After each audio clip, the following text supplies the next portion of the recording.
What's up, gamers? This is Yuban with a Mechabellum Replay commentary. Today we are going to showcase a epic Fang Carry game against one of the best players in the world, Dillo.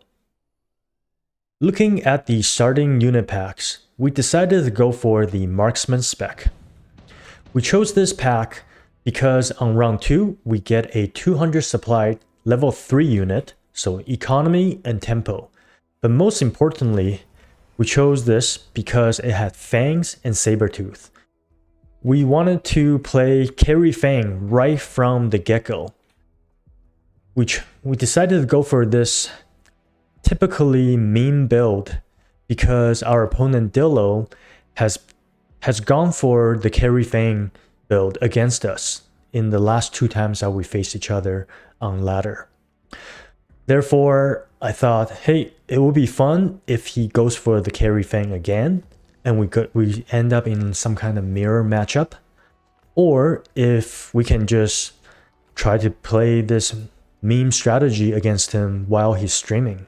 It could be either very epic, or it could be just a typical loss, no problem.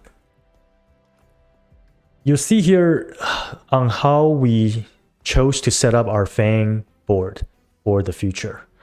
We're going for 4 squares in between each pack of horizontal fangs. We're going for 6 squares in front of the line. By doing so, this allows us to place a pack of crawler in the front of our tank unit. So in case our opponent goes for a melting point later on for our tank, the crawlers will just walk out and block the initial beam. Having 4 squares behind the crawler allows us to place a giant unit, preferably a fortress with shield tech later on, right in between. And with 1 barrier, it can cover all of the fangs behind the fortress. In this case, our opponent went for the giant spec, starting with Void Eye and Sledgehammers. This starting unit pack is typically really good against Sabertooth. However, as you can see here, with our streams of fangs coming in and with our opponent out of chaff clear, it seems like our left side Sabertooth is able to be protected quite well, and this is going to result in a minor victory in this first round. That's exactly what we're looking for. Going into round 2, we have a few good options.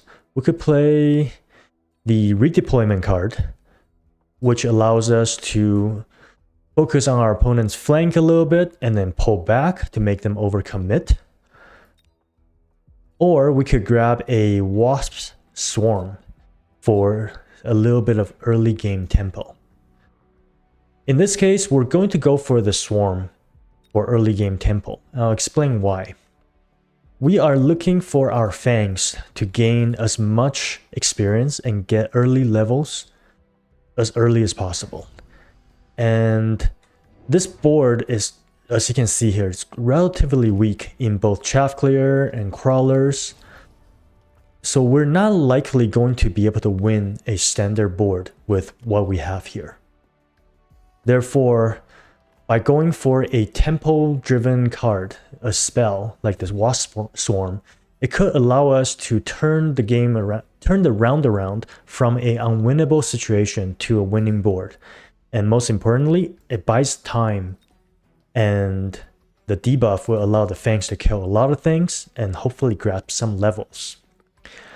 With that same train of thought, we sold out of our marksman on round 2 and decided to use our money for the range enhancement, foregoing a potential mass recruitment opportunity on round 2 to go for this range because we wanted to make sure our Sabertooth stay in front and our fangs can kind of outrange the Sledgehammer and Void Eye a little bit too.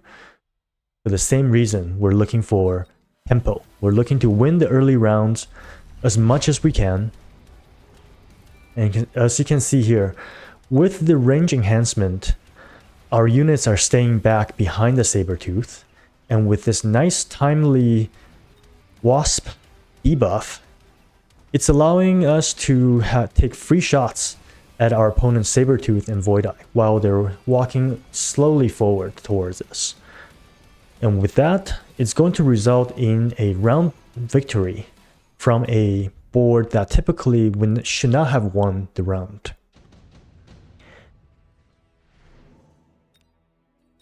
And that tower debuff allowed us to grab 2 early levels on the Fangs right away, which is really fortunate, as we want these guys to snowball as much as we can. Coming into round 3, unit reinforcement. Our opponent gets one of the best drops against the Fang Carry. I would say either the Fire Badger or the Mustangs could be devastating for us. However, we also get a nice counter against our opponent in the form of the Rhino. 2 level 1 Rhinos allows us to have an early game tank while we buy time for the giant units to come online. With the armor enhancement tech on the Rhino, it allows us to essentially soak up the damage from the Fang's natural predators, the Fire Badgers or the Mustangs. And this is why we decided to go for it. We chose to go for the Rhino right in the deep flank, in lining up to this pack of Crawler, because for a Fang Carry build to have success, we need tower pressure. And for tower pressure, we need to build a cage. Essentially, we want to be able to threaten this tower from all angles and to get this tower debuff as soon as possible. Our opponent went for the Fire Badger drop as expected. However, instead of putting it in the front to kill our high level Fangs or level 2 Fangs, he decided to go for double deep flank, trying to essentially take out our level 1 Fangs behind the tower, and most importantly, grabbing his own tower debuff against our board. From here, our second Rhino, we placed it in the corner here to put some pressure on the second tower. By doing so, we are forcing our opponent's next turn to deploy some kind of chaff, some kind of steel ball units to defend the Rhino, essentially making their main board a little bit weaker. And you see that with our 50 supply at the end, we decided to go for the Sentry Missile to protect our weak side tower. For the same reason that we mentioned earlier, we are looking for tempo. We don't want to lose the round. And even if we do lose the round, we want to lose by as little as possible and want to buy as much time for the Fangs to kill stuff as much as possible. Therefore, by spending 50 here for an insurance of not letting our tower die too early is going to be key. Opponent went for the last minute double Mustang drop. On this round, when the Mustangs drop without any range, the Fangs are actually going to outrange them. So for now, the Mustangs just served as very juicy chaff units for our level 1, level 2 Fangs with range. Because we outrange them and we're able to do exactly what you just saw. Eat them up for dinner. And now with this many Fangs left alive, we're able to clean up the round. And most importantly, grab 2 more levels, as you can see here. Going into round 4, I thought, great. Incendiary Bomb, one of the top spells against small chaff units like the Fangs. If we get hit by it, our entire board is dead and say goodbye to gaining experience. On the other hand, we also notice our opponent having a very clumped up, one-sided board with small units. So we thought, maybe we can take the Incendiary Bomb and take out our opponent's Mustangs in the process. If they are gone, there's nothing left to kill the Fangs efficiently. and that's exactly why we decided to go for the spell. We thought our opponent would for sure put down some barriers for this spell, so we decided to go for a very conservative forward firebomb. If we knew our opponent wasn't going to shield, I probably would have just put it right on top of the Mustangs, so a little further back, so our own Fangs would not have any potential of running into the fire. And as you can see here, with our opponent's newly added range enhancement, I wonder if the Mustangs are going to even walk into the fire at all. Let's see how it goes. With our extra supply, because all we are doing is deploying Fangs around the board and selling out of our Sabertooth, we decided to go for the armor enhancement, noticing that our opponent did go for the Mustangs indeed. And the best tech to counter our opponent's Mustangs is going to be the Rhino Shield, Rhino Armor tech. And we added 2 more Rhinos in the back to defend against the annoying Fire Badger deep flank.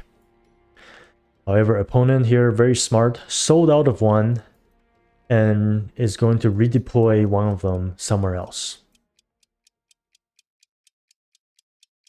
Let's see what our opponent decides to do at the end here. He also put down 2 packs of steel balls to deal with our rhinos. So very efficient way of dealing with everything we have on the board.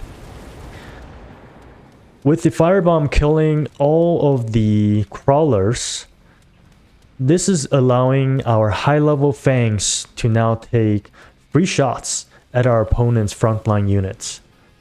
Although we did lose 2 barriers in the process, and as we thought, our opponent's Mustangs with the range enhancement did not even walk into the fire. Meaning we spend the 150 supply on the firebomb to not accomplish a lot. Let's see, with 1 more Rhino left with the armor tech, seems like we're going to once again take the round. We're 4 rounds in a row, and that's the tempo that we're looking for. Now even our backside Fangs are going to grab some experience. Going into round 5, I immediately decided to grab the haste module to buff up the attack damage from one of our Fangs. I put down 2 barriers because we are also afraid of the smoke bomb that was dropped. If that spell lands and sticks around for 2 rounds, that means our Fangs are going to walk forward and become Mustang food. And that's not what we're looking for. After seeing our opponents going for the Mustangs and the steel balls, we decided to pivot into another form of unit with the armor enhancement, the Wraith. The Wraith are going to serve as 2 purposes. One is to help us chaff clear against these tanky crawlers, so we can get to the meaty units sooner. And 2, obviously, is for it to walk forward with its low short range in front of our Fangs to tank against the Mustangs. Our opponent from here decided to grab the replicate tech because crawlers, once they land onto Fangs, they can make very quick work of them. I think it's a very cool tech. Just look at this side over here. All these crawlers just eating our Fangs for breakfast, creating even more crawlers in the process for our Fangs to deal with. And just look at this. Once they land, it doesn't really matter how fast we clear them. They're just going to chew everything apart. Opponent's right side also got reinforced with more Mustangs and crawlers in the process, which created this final board state of us losing everything on the board, and even our Wraith with armor tech eventually died to the Mustang, level 2 Mustang with items. Our opponent strikes back on round 5, dealing a pretty good amount of damage. And most importantly, his Mustangs are grabbing some experience in the process. Round 6, unit reinforcement.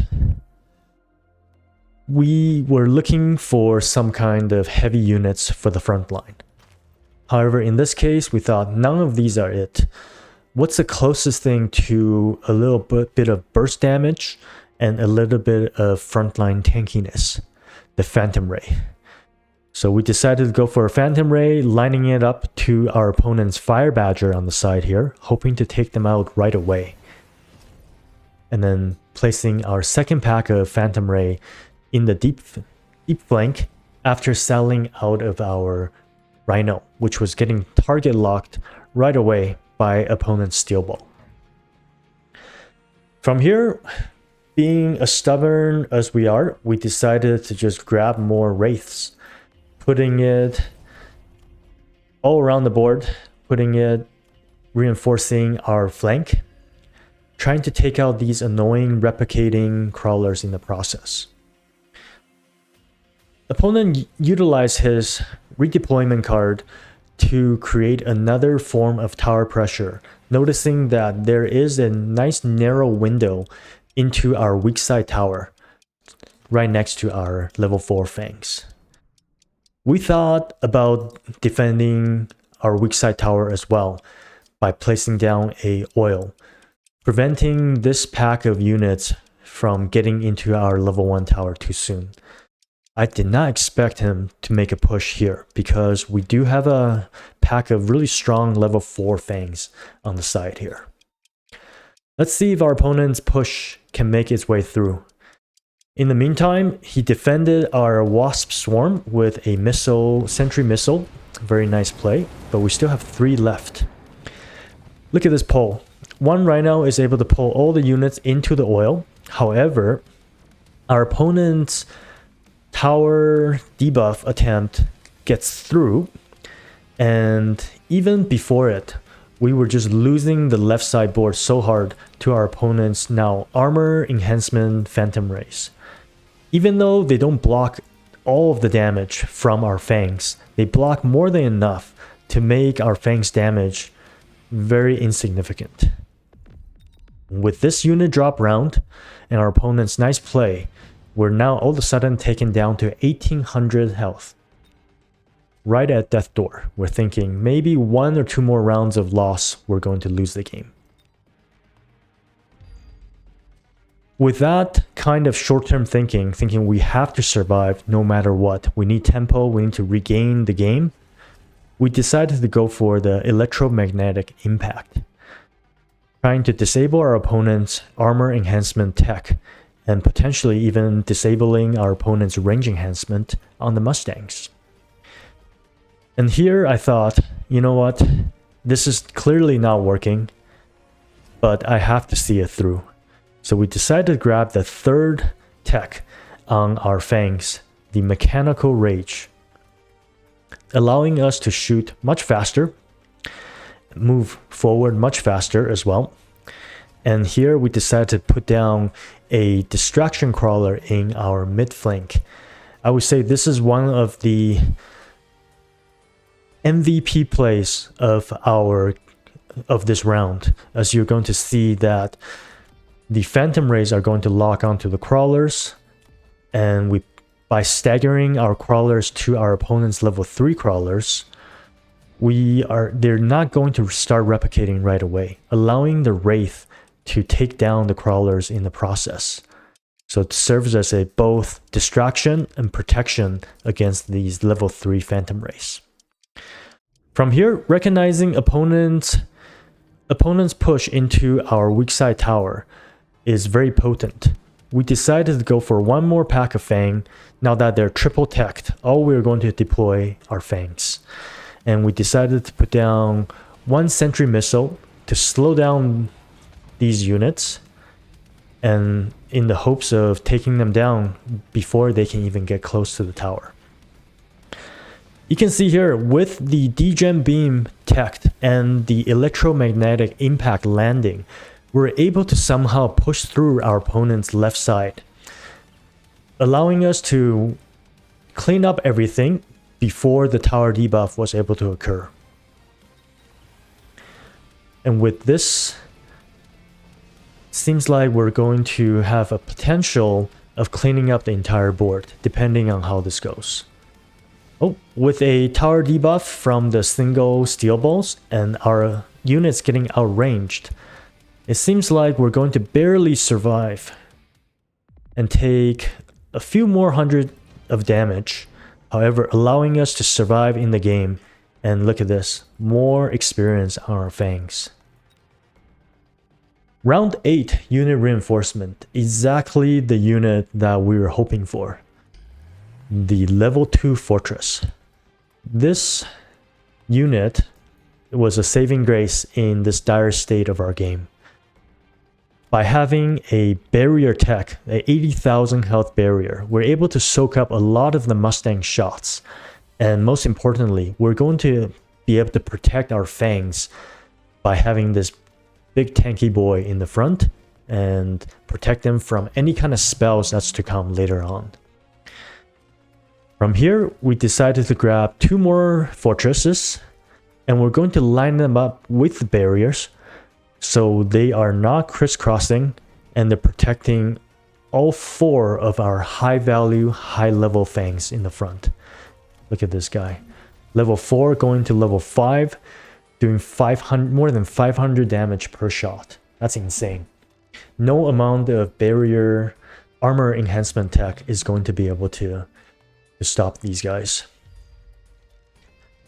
With our spell coming back on round 8, we are going to place it on the right side, as this is the side our opponent is pushing into, and we know that the Mustangs are going to walk forward quite a bit, as opposed to if we were to put the fire down on the left side.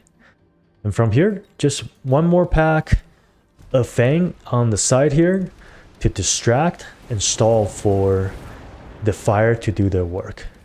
And you can see here, with the fire, with our high level Fangs, now level 5, even these armor enhanced Phantom Rays don't stand a chance. We're able to successfully defend the right side, stalling the inevitable tower debuff, while pushing through our left side, getting a counter tower debuff. And in this process, our backline Fangs are going to sit back and just take free shots at all these high level Phantom Rays, accumulate experience, and hopefully this is going to allow us to take the round. And indeed we do, finally taking a round back with the lucky fortress unit drop.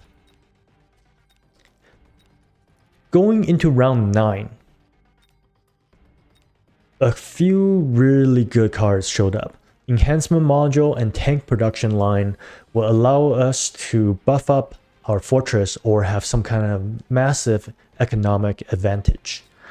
However, when the game is this late in round 9, with this many units on the ground, the Lightning Storm just seemed like the best choice, as it allows you to destroy an entire side of the board, especially when it's filled with Mustangs and Fangs. We decided to go for the right side board because we noticed that we were winning the left side pretty convincingly with our push, and we did not want any opportunity or potential of our own units walking into the storm during that push. And with the right side having a good amount of units, it seemed like the right choice to do. From here, we just level over our Fangs, Lone, Temp Range, Temp Speed, because we're looking to close the gap into this level 1 tower here, as we mentioned.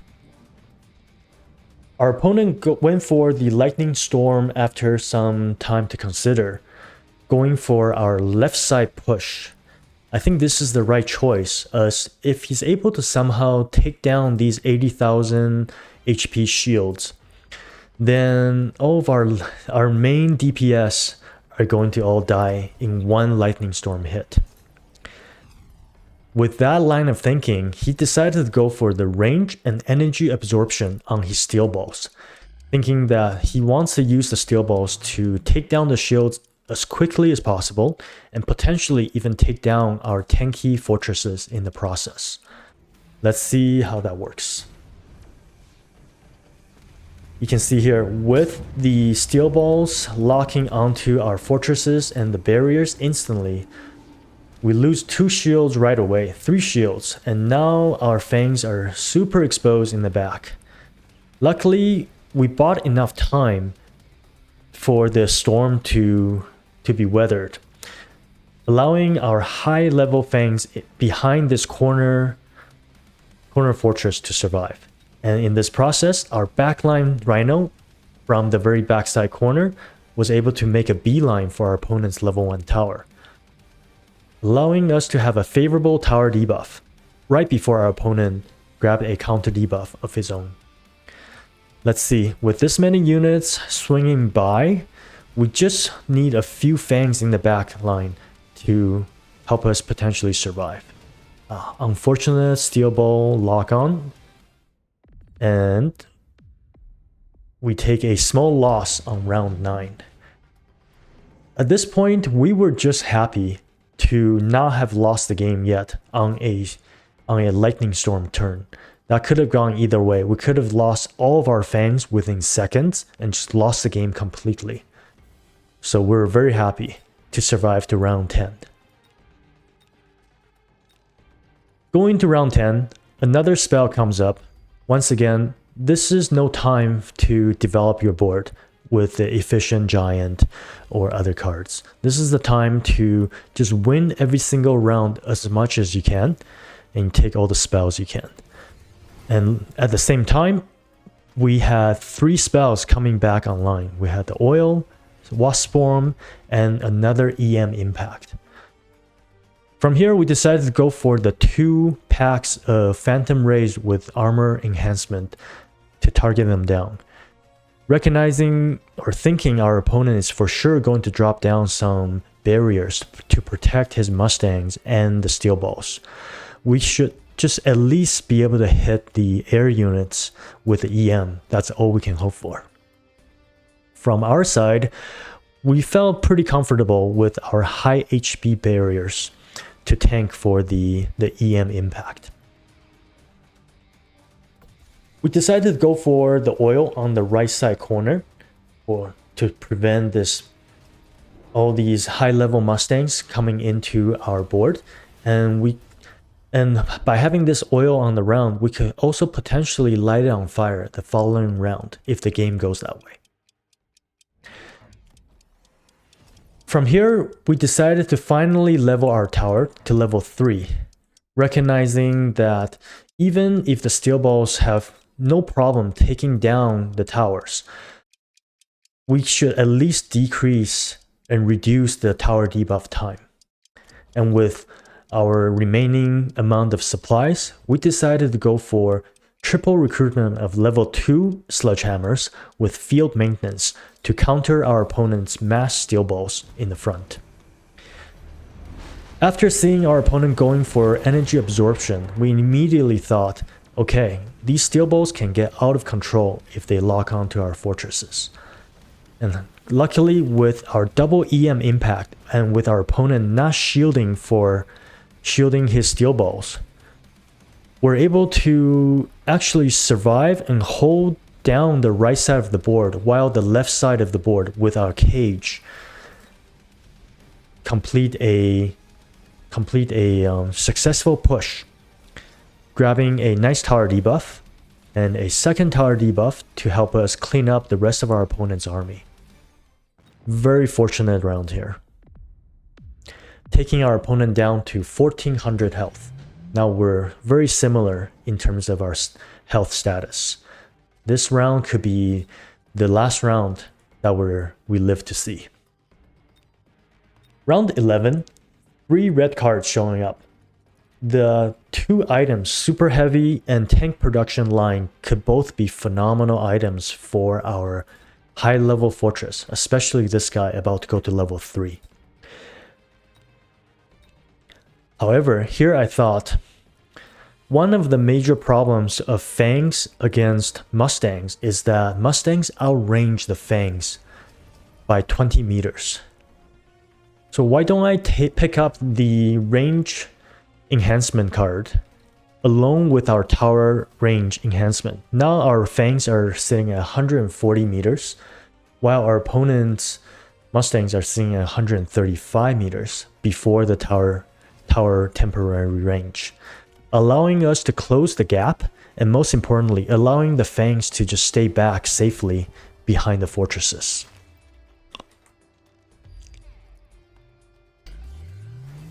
From here, we're just going to level everything we got, recognizing every Fang level is going to be buffed up by triple tech, dealing a lot of damage. And we finally decided to grab one more fortress to truly protect our right side tower from any kind of spell or just potential big push. We were not too worried about the right side corner here because we do have the oil, and now we're going to light it on fire. We're just going to bait everything, pull everything towards it, and let it die. Our opponent decided to go for a gut shot finish in the form of a level 2 mountain, with the mountain plating soaking up 1400 damage per shot. This thing is only going to take damage from our fortresses and nothing else. And if all of our fangs manage to lock onto this unit, we're not going to be able to kill anything else. Let's see how that goes. From here, just a crap ton of sentry missiles down on our side, trying to slow down our opponent, take down their annoying high-level crawlers in the process.